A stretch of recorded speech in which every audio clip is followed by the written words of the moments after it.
ఈరోజు ఫాస్టింగ్ ఉన్నా నేను. మా యాది మా బ్రదర్ ఫాస్టింగ్ లేడు, తిందామనేసి వచ్చినాము. అది తింటున్నాడు. ఫాస్టింగ్ లేకపోతే స్మెల్ అన్నా చూడవచ్చు కదా, తినకపోతే. అదే మాదిరిగా స్మెల్ చూడండి, ఒక్కటి ఇట్లా చించి ఇట్లా స్మెల్ చూసినానా నేను, ఎంత బీభత్సంగా ఉందంటే మరీ దారుణంగా. ఇప్పుడు నేను టీవీలో స్మెల్ చూపించలేను కాబట్టి ఆల్రెడీ ఈ స్మెల్ చూసిన వాళ్ళు వీడియోలు కూడా తీసుకొని పెట్టుకున్నా. మేము ఇక్కడ ఆర్డర్ ఇచ్చి కొనుక్కున్నది కూడా ఉంది మా దగ్గర.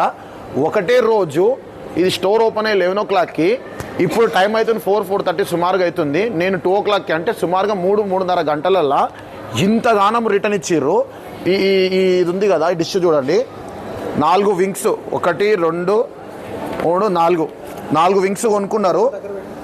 4 వింగ్స్ ప్లేట్కి 4 వస్తాయి. ఇది ఇట్లా ఇరగొట్టుకొని జస్ట్ ఇట్లా టచ్ చేసి ఈ 4 దీనికి ఏం డ్యామేజ్ కాలేదు. ఎందుకు తినలేరు? ఇది ఎందుకు తినకుండా వదిలేసిపోయిర్రు?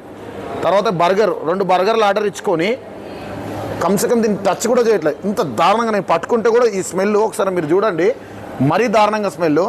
ఇందులో ఉన్న సాయి కుమార్ వీళ్ళు మేనేజర్లు ఏమంటారు అంటే, అన్న మా ఇంట్లోకి వెళ్ళి చేసుకొచ్చినామన్నా మీకేమవుతుందో అన్నట్టు దబాయించి మాట్లాడి, మనం హ్యూమన్ రైట్స్గా మనకు లోపలికి వెళ్ళి నేను చెక్ చేస్తా అంటే నాకు లోపలికి పోనీయకుండా సుమారుగా 2 గంటలు ఆపిరు. నా ఆవేదన, నా ఆందోళన ఏంటంటే, నేను కొట్లాడగలుగుతున్నా కాబట్టి ఇక్కడ లోపలికి వెళ్ళి మీ మీడియా వరకు ఇవన్నీ తీసుకొచ్చి చూపించగలుగుతున్నా.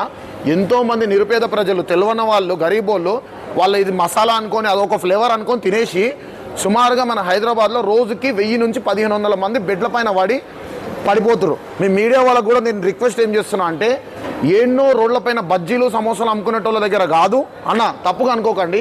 ఇట్లాంటి బడాబాబులని తీసుకొచ్చి ఇట్లాంటి పెద్ద పెద్దోళ్ళని క్లోజ్ చేయాలని చెప్పి నా యొక్క మనవి.